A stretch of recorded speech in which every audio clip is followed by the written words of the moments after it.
Sa isang maliit na baryo sa lalawigan ng Laguna, may naninirahang isang matandang lalaki na nagngangalang Pedro. Payat ang kanyang katawan, kulubot na ang balat na nilibag ng panahon at pinatanda ng araw. Ang kanyang buhok ay halos puti na, at ang bawat hakbang niya ay tila may kabigatan, isang paalala ng maraming taon na kanyang pinagdaanan. Si Lolo Pedro, gaya ng tawag sa kanya ng ilan, ay namumuhay mag-isa sa isang lumang bahay na kubo. Ang kanyang tahanan ay isang simpleng dampa na gawa sa pinagtagpi-tagping kahoy at sawali, na may bubong na yero na kinakalawang na at tumutunog sa tuwing bumubuhos ang ulan.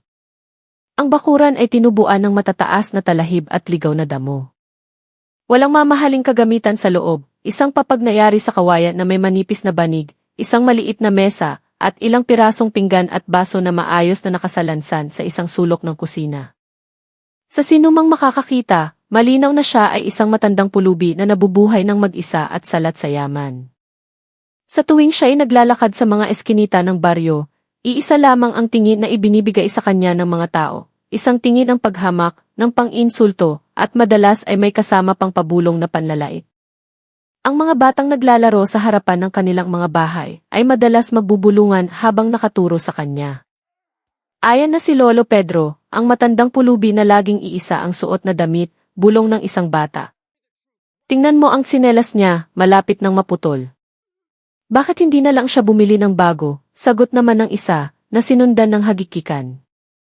Maging ang mga kabataang lalaki na nagkukumpulan sa tindahan ni Aling Nena sa kanto ay hindi nagpapahuli. Nakapagtataka, sabi ng isa habang humihigop ng kape. Bakit hindi na lang maghanap ng trabaho ang isang tulad niya? Matanda na pero pabigat pa rin sa baryo. Sumagot naman ang isa, wala yata siyang pamilya. Di ba mag-isa lang siya sa buhay? Walang may pakialam. Subalit, si Lolo Pedro ay hindi kailanman gumanti. Isang maliit na ngiti lamang ang isinasagot niya, bago ipagpatuloy ang kanyang paglalakad na tila walang naririnig. Ang kanyang puso ay manhid na sa lahat ng panlalait. Sa loob ng maraming taon, ganito na ang kanyang buhay, itinuturing na isang pabigat sa lipunan. Walang sinuman sa baryo ang tunay na nakakakilala sa kanya. Sa palengke, madalas siyang pagtabuyan ng mga tindera. Huwag dito, Lolo. Nakakatakot kayo sa mga customer, sabi ng isang nagtitinda ng isda. Baka mamaya ay magnakaw pa yan, bulong naman ng isa pa sa katabi. Isang araw, gumawa ng isang bagay si Lolo Pedro na ikinagulat ng lahat. Mula sa kanyang bulsa, kinuha niya ang isang makapal na bungkos ng pera at bumili ng pinakamalaking isda sa tindahan. Ang mga tao sa paligid niya ay natigilan. Ang kanilang mga mata ay nanlaki sa pagtataka. Saan niya nakuha ang ganoong karaming pera? Di ba't isa lang siyang matandang pulubi na nag-iisa sa buhay? Tanong nila sa isa't isa. Ngunit si Lolo Pedro ay nanatiling tahimik. Kinuha niya ang isda, umiti at umalis na tila walang nangyari. May ilang nakaramdam ng awa, ngunit wala ni isa ang tunay na nagmalasakit. Siguro ay may tinatagong kalungkutan ang matandang iyon, sabi ng isang kapitbahay. Pero ano pa nga ba ang magagawa natin? May kanya-kanya tayong problema. Ngunit sa likod ng lahat ng ito, sa loob ng katahimikan ng kanyang lumang bahay, si Lolo Pedro ay may itinatagong isang lihim na kayang baguhin ang pagtingin ng lahat sa kanya. Ngunit pinili niyang manahimik. Pinili niyang hayaan silang humusga ayon sa kanilang nakikita. Isang umaga, bago pa man sumikat ang araw, binuksan ni Lolo Pedro ang isang maliit na bowl na kahoy.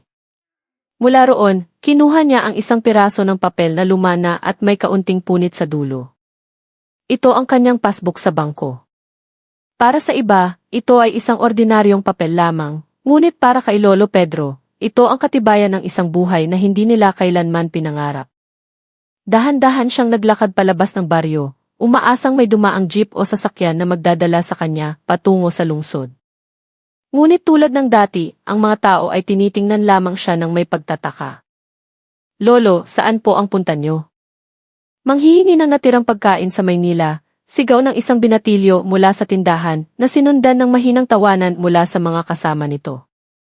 Si Lolo Pedro ay nagpatuloy lamang sa paglalakad, hindi pinansin ang panunuya. Sa wakas, sa dulo ng kalsada ng baryo, isang jeep na puno ng pasahero ang huminto. Maynila, Maynila, sigaw ng konduktor. Sumakay si Lolo Pedro sa estribo sa likuran, mahigpit ang kapit. Walang sinuman sa loob ang nag-alok sa kanya ng upuan. Ang kanyang presensya ay tila isang anino na hindi pinapansin, isang testamento sa kung paano siya tinitingnan ng mundo. Pagdating sa syudad, bumaba siya sa jeep at tumayo sa harap ng isang naglalakihang gusali. Ang salamin nitong pader ay sumasalamin sa sikat ng araw. Sa itaas, malinaw na nakasulat ang pangalan ng pinakamalaking bangko sa buong bansa. Huminga siya ng malalim bago humakbang patungo sa otomatikong pintong salamin. Ang malamig at marangyang kapaligiran sa loob ng bangko ang sumalubong sa kanya. Ang sahig na gawa sa marmol ay kumikinang, ang mga teller ay abala sa kanilang mga istasyon na napapalibutan ng makabagong teknolohiya, at ang mga kliyente ay nakaupo sa malalambot na sofa, lahat ay nakasuot ng mamahaling damit. Ang kanyang pagdating ay agad na nakakuha ng atensyon. Isang security guard na may malaking katawan ang mabilis na lumapit sa kanya. Tiningnan siya nito mula ulo hanggang paa, ang kupas na polo, ang pantalong may tagpi, at ang manipis na tsinelas, at ang mukha nito ay agad na kumunot. "Lolo, anong kailangan niyo rito?" Tanong ng gwardiya na may halong pagdududa sa boses.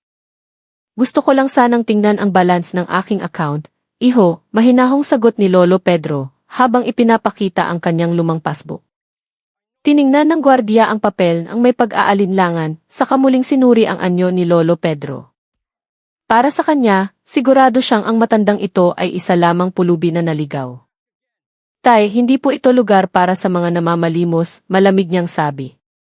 Tumingin si Lolo Pedro sa kanya, nananatiling kalmado. "Hindi ako namamalimos, iho. Gusto ko lang talagang malaman ang laman ng aking ipon." Ngunit hindi nakinig ang gwardiya. Sa isang magaspang na kilos, hinawakan niya ang braso ni Lolo Pedro at hinila ito palabas. "Huwag po kayong manggulo ng mga kliyente rito." Ilang mga taong nakaupo ang napalingon, ang ilan ay mahinang tumawa sa nasasaksihan. Ngunit hindi pumalag si Lolo Pedro.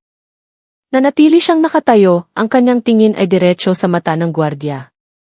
Sa di kalayuan, isang batang teller ang nakapansin sa komosyon. Lumapit siya, tila hindi komportable sa sitwasyon. "Baka po pwede nating tingnan muna ang passbook niya, Mang Berting," sabi niya nang may pag-aalinlangan. Suminghal ang gwardiya at marahas na binitawan ang matanda. "Sige, tingnan natin kung gaano karami ang pera ng lolo na to," sabi niya sa mapang-asar na tono. Kinawayan niya ang isa pang teller. "Dalhin mo ang computer, tingnan natin ngayon din." Ang mga tao ay nagsimulang mag-usisa. Ang ilan ay tumatawa pa rin, iniisip na ito'y isa lamang katatawanan tungkol sa isang matandang gustong magpanggap na mayaman. Hindi nila alam kung ano ang susunod na mangyayari. Kinuha ng batang teller ang passbook at naglakad patungo sa kanyang computer. Nag-type siya ng pangalan at account number, habang ang gwardiya ay nakatayo sa likod niya, nakahalukip-kip at may mapanuyang ngiti. Ngunit nang lumabas ang mga numero sa screen, ang ngiti sa kanyang mukha ay dahan-dahang naglaho. Ang teller mismo ay natigilan. Ang kanyang mga daliri ay nanigas sa ibabaw ng keyboard. Ang kanyang mga mata ay nanlaki, paulit-ulit na binabasa ang mga numero na tila hindi makapaniwala. "May problema ba?" tanong ng gwardiya, ang boses niya ay hindi na kasing tigas ng kanina. Hindi sumagot ang teller. Dahan-dahan siyang lumingon sa manager ng bangko na nakatayo malapit sa lounge. Ang kanyang mukha ay namumutla, na para bang lahat ng dugo sa kanyang katawan ay bumaba sa kanyang mga paa. Ma'am Reyes, pwede po kayong pumunta rito sandali?" Ang kanyang boses ay puno na ng tensyon. Isang babaeng nasa kalagitnaan ng edad, nakasuot ng mamahaling blazer at may otoridad sa kanyang tindig, ang lumapit. Tumingin siya sa screen ng computer at sa isang iglap, ang kanyang profesional na ekspresyon ay nawala. Ang kanyang panga ay tumigas, ang kanyang katawan ay nanigas. Dahil sa screen na iyon, nakasulat ang balance ng account ni Lolo Pedro, 2,768,400,000 piso. 2,768,400,000. Ang buong bangko ay biglang natahimik. Ang mga taong kanina ay tumatawa kay Lolo Pedro ay ngayon ay hindi makahinga. Ang ilan sa kanila ay nagpalitan ng tingin, hindi sigurado kung tama ba ang kanilang nakikita o kung ito ay isang malaking pagkakamali. Ang bulungan ng pagkabigla at pagtataka ay kumalat na parang apoy. Ang gwardyang nagpalabas kay Lolo Pedro kanina ay dahan-dahang umatras, ang kanyang mukha ay kasing putla ng isang bangkay. Binuksan niya ang kanyang bibig na tila may sasabihin, ngunit walang boses na lumabas. Isang kliyente na nakaupo sa waiting area, na kanina ay nakikitawa, ay ngayon ay nanliliit ang mga mata, sinusubukang silipin ang screen. Bilyon. Ang ibig sabihin, bulong niya sa sarili. Si Enrique Reyes, ang bank manager, na tuluyang nawalan ng otoridad, ay sinubukang ayusin ang kanyang paghinga na nagsisimulang maging kabado. Lolo Pedro, sabi niya, habang pinupunasan ang noo niyang pinagpapawisan.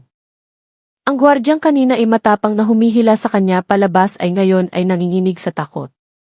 Hindi na siya nangahas na tumingin sa mata ng matanda. Ang lahat ng tao ay nakatingin sa iisang tao lamang, ang matandang lalaki na kanilang hinusgahan, hinamak at tinawanan. At doon, sa gitna ng lahat, si Lolo Pedro ay nakatayo pa rin ng may kaparehong katahimikan, na tila hindi apektado ng kaguluhan sa paligid niya. Kalmado pa rin siya. Sa likod ng kanyang kupas na damit at halos masirang tsinelas, nakatayo ang isang bilyonaryo. Pinunasan ng bank manager ang kanyang mukha, sinusubukang pakalmahin ang sarili mula sa matinding pagkabigla. Mabilis niyang sinubukang baguhin ang kanyang ekspresyon upang maging mas magiliw. Lolo Pedro, paumanhin po sa hindi pagkakaintindihan. Kami po ay talagang walang alam. Ito po ay isang pagkakamali lamang, sabi niya, nauutal sa sobrang kaba. Sumingit ang gwardiya, nanginginig ang boses. Patawad po, Lolo. Ginagampanan ko lang po ang aking tungkulin, halos pabulong niyang sabi. Ngunit si Lolo Pedro ay nanatiling tahimik. Hindi siya nagpakita ng galit ni hindi rin bumiti. Ang kanyang tingin lamang ay sapat na upang lalong manliit sa takot ang gwardiya. Samantala, ang manager ay nagmamadaling sumenyas sa kanyang mga empleyado. Ihanda ninyo ang i-lounge para kay Lolo Pedro. Kailangan nating asikasuhin siya ng napakahusay, sabi niya sa nanginginig na boses. Ngunit bago pa man makakilos ang empleyado, itinaas ni Lolo Pedro ang kanyang kamay. Hindi na kailangan, sabi niya sa isang patag na tono. Lahat ay natigilan. Hindi ako upo sa lounge. Hindi ko rin kailangan ng espesyal na serbisyo. Ang kailangan ko lang ay ang serbisyong nararapat para sa lahat ng kliyente na hindi ninyo naibigay kanina.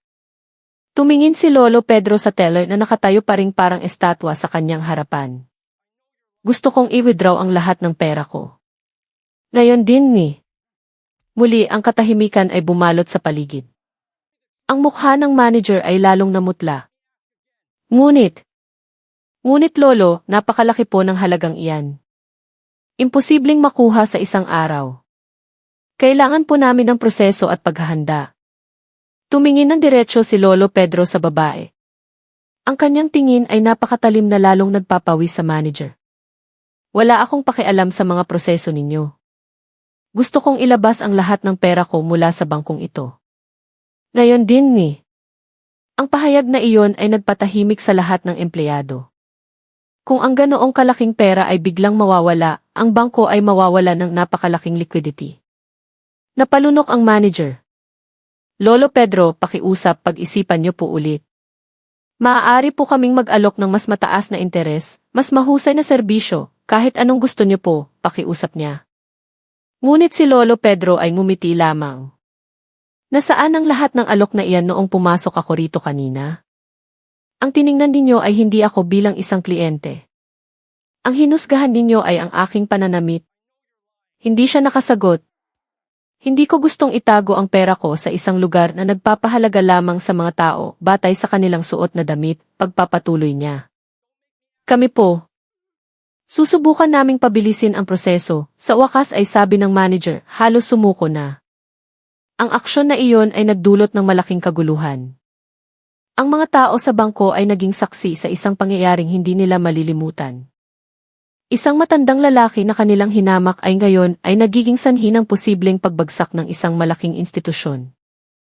Ang manager ay mabilis na tumakbo pabalik sa kanyang opisina, sumisigaw sa telepono, sinusubukang makipag-ugnayan sa mas mataas na pamunuan. Ang mga teller ay nagmamadaling nagtatype sa kanilang mga keyboard. Ang buong bangko ay nagkakagulo, sinusubukang iproseso ang paglipat ng napakalaking halaga ng pondo. Ang mga empleyado ng bangko ay nakatayong parang mga estatwa, ang kanilang mga daliri ay tila bumibigat habang sinusunod ang desisyon ni Lolo Pedro. Kung ang perang ito ay tuluyang ililipat, ang kanilang sangay ay mawawala ng napakalaking halaga ng liquidity na posibleng magdulot ng krisis. Ang manager, na basang-basa na ng pawis, ay paulit-ulit na tinitingnan ang computer, umaasang may mali sa sistema. Ngunit walang mali. Ang lahat ng perang iyon ay totoong nandoon. Ilang kliyente na nasa bangko pa rin ay nagsimulang magbulungan. Ang ilan ay agad na tumayo mula sa kanilang mga upuan at lumabas upang tumawag sa telepono. Marahil ay pamilya, marahil ay kasosyo sa negosyo. Naramdaman nilang may malaking nangyayari. Ang malamig na pawis ay patuloy na tumutulo sa likod ng gwardiya. Ang kanyang tingin ay blanko na parabang ang buong mundo ay gumuho sa kanyang harapan. Nakagawa siya ng isang pagkakamali na sisira sa kanyang buhay. Sa gitna ng kaguluhan, tinawag muli ng manager si Lolo Pedro. Nanginginig ang kanyang boses. Lolo, handa na po naming ilipat ang kalahati ng pera niyo ngayon din. Ang kalahati po bukas. Ngunit bago pa man niya matapos ang kanyang sasabihin, pinutol siya ni Lolo Pedro. Nasaan ang konsiderasyon ninyo noong una akong pumasok dito? Ang mga empleyado ay napayuko. Walang makasagot. Kami po ay magbibigay ng anumang gusto ninyo. Mas mataas na interes. Espesyal na serbisyo, subok ulit ng manager. Ngunit si Lolo Pedro ay ngumiti lamang. Isang ngiting mapait. Ang kabaitan ay hindi dapat hinihingi. Dapat kusa itong ibinibigay. Ang paggalang ay hindi dapat batay sa yaman. Dapat ito'y para sa lahat. Huminto siya sandali. Isa lang ang natutunan ko sa inyo ngayon, ang isang tao ay hindi dapat husgahan sa kanyang panlabas na anyo. Ngunit sa kasamaang palad, hindi ninyo iyon natutunan. Huminga siya ng malalim. At ngayon, haharapin ninyo ang bunga ng inyong ginawa. Sa screen ng computer, ang mga numerong nagpapakita ng bilyon-bilyong piso ay dahan-dahang nabawasan hanggang sa umabot sa zero.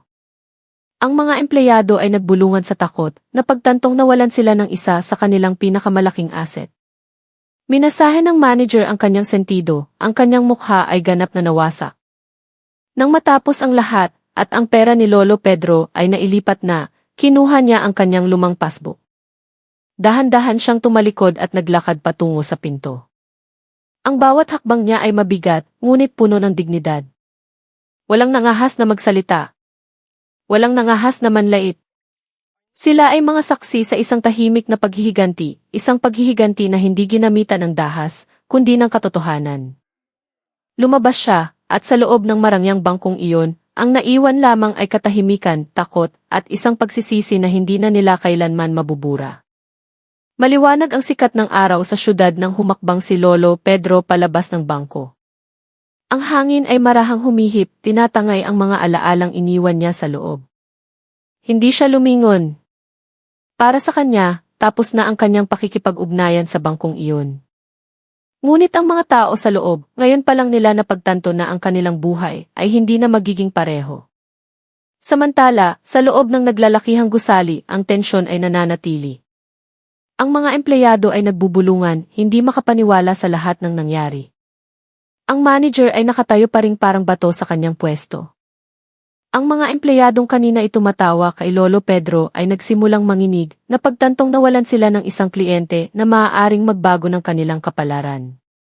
Ngunit ang pinakaapektado ay ang gwardiya na naging magaspang sa kanya. Nakaupo siya na bagsak ang katawan, hawak ang kanyang ulo. Tapos na. Ang kanyang karera ay wasak. Ang kanyang dangal bilang isang security guard ay wala ng halaga. Ang naiwan na lang ay pagsisisi. Ngunit ang mundo ay hindi hihinto para sa kanilang pagsisisi. Sa labas, sa gilid ng kalsada, isang bagay na mas nakakagulat ang naghihintay. Ang mga taong dumadaan ay napapahinto, nakatingin kay Lolo Pedro. Isang mamahaling itim na kotse ang huminto mismo sa kanyang harapan.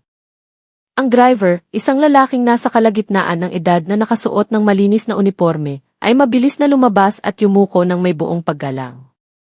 Lolo Pedro, handa na po ang sasakyan, sabi niya. Tumango si Lolo Pedro. Pumasok siya sa kotse ng walang imik. Sa likod ng salamin ng bintana na dahan-dahang sumasara, nasulyapan niya ang gusali ng bangko na kanyang iniwan. Hindi siya galit. Hindi siya nagtanim ng sama ng loob. Nakaramdam lamang siya ng awa dahil nawalan sila ng pagkakataong matuto ng isang bagay na mas mahalaga kaysa sa pera.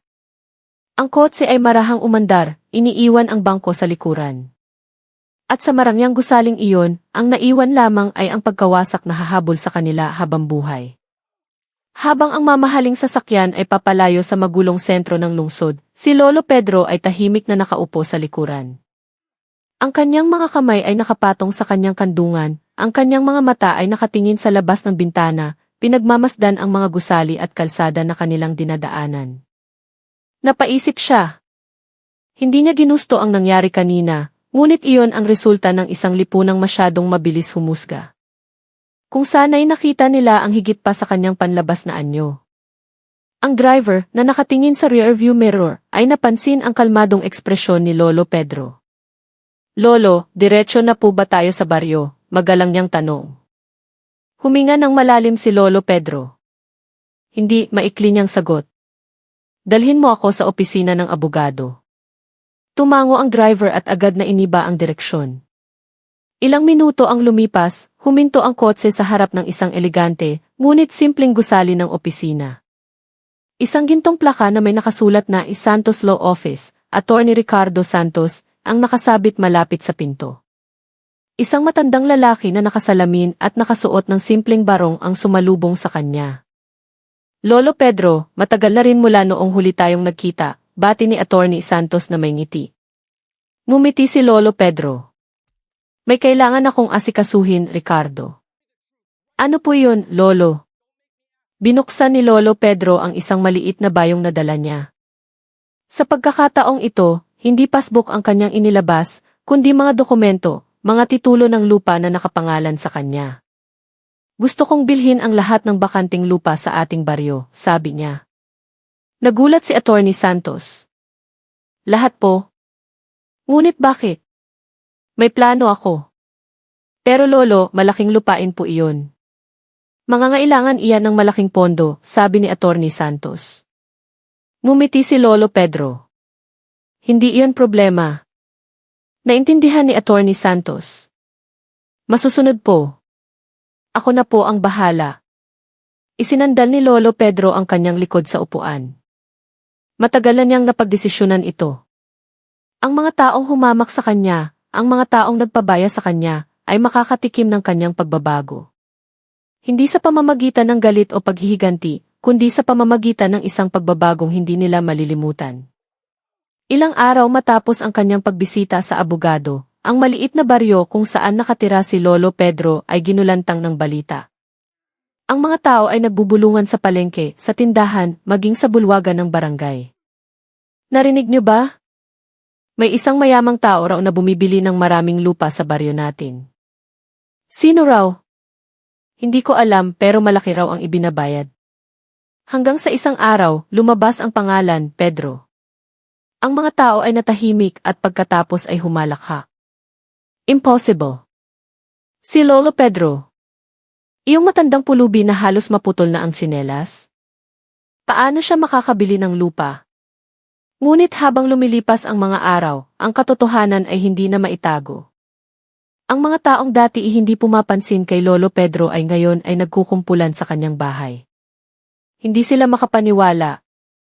Lolo, totoo po ba? Kayo po ba talaga ang bumili ng lupa namin? Tanong ng isang lalaking may-ari ng malawak na palayan sa gilid ng baryo.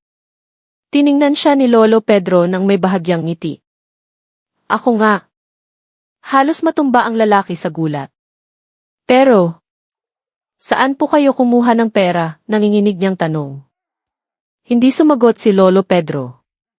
Tinitigan niya lamang ang lalaki at dahan-dahan na unawaan ng mga tao. Naalala nila ang lahat ng panghusga, lahat ng panlalait, lahat ng mapanghamak na tingin. Ngayon, lahat ng iyon ay bumabalik sa kanila. Ngunit ang sorpresa ay hindi pa natapos doon. Makalipas ang ilang araw, dumating ang mga malalaking makinarya sa baryo. Mga truck na may dalang materyales at daan-daang manggagawa ang nagsimulang magtrabaho sa mga lupang binili ni Lolo Pedro. Isang malaking pabrika ang itatayo. Ang mga taga-baryo ay nagtaka. Ano ang gagawin niya sa pabrikang iyan? Para saan iyon? Dumating ang araw na pinakahihintay. Ang pabrika na ipinatayo ni Lolo Pedro ay sa wakas ay nakatayo na, moderno at matatag, higit na mas maunlad kaysa sa anumang nakita nila sa baryo. Ngunit hindi lang ang gusali ang nagdulot ng kaba sa kanila. Ang araw na iyon ay ang araw ng pagtanggap ng mga manggagawa. Mula umaga, daan-daang tao na ang nagtipon sa harap ng pabrika. Sila na dating tumatawa kay Lolo Pedro, sila na dating humahamak sa kanya, ay ngayon ay nakatayo roon na puno ng pag-asa, pag-asang makakuha ng trabaho, pag-asang mapatawad. Isang lalaking dati madalas manukso kay Lolo Pedro sa tindahan ang ngayon ay nasa pinakaunahan. Nanginginig ang kanyang kamay habang tinatanggap ang application form. Tatanggapin po kaya talaga kami ni Lolo, tanong niya sa isang staff. Umiti lang ang staff. Wala po sa akin ang desisyon. Lahat po ay nasa may-ari ng pabrika. Alam nilang lahat kung sino ang may-ari. Hindi nagtagal, mula sa loob ng pabrika, marahan ngunit may otoridad na mga yapak ang narinig. Lahat ay napalingon. Si Lolo Pedro ay lumabas, dahan-dahang naglalakad patungo sa kanila. Wala nang tawanan. Wala nang mapanghamak na tingin. Ang naroon lamang ay isang katahimikang puno ng tensyon at pagsisisi. Tumayo si Lolo Pedro sa harap ng tarangkahan. Tiningnan niya sila isa-isa. Bakit kayo naririto? Tanong niya. Gusto po naming magtrabaho, Lolo, sagot ng isa sa nanginginig na boses. Huminga ng malalim si Lolo Pedro. Noong araw, pumunta ako sa bangko para tingnan ang aking ipon. Itinaboy ako. Pinahiya. Naglakad ako sa baryong ito at ang tiningnan ninyo ay ang aking kupas na damit at manipis na tsinelas. Tinawanan ninyo ako. Lahat ay napayuko. Ngunit tingnan ninyo ngayon, itinaas niya ang kanyang kamay at itinuro ang pabrika. Maaari ko sanang itayo ito sa ibang lugar. Maaari ko sanang iwan ang baryong ito at kalimutan kayo. Ngunit hindi ko ginawa. Itinayo ko ito rito para sa inyo. Para ang baryong ito ay umunlad.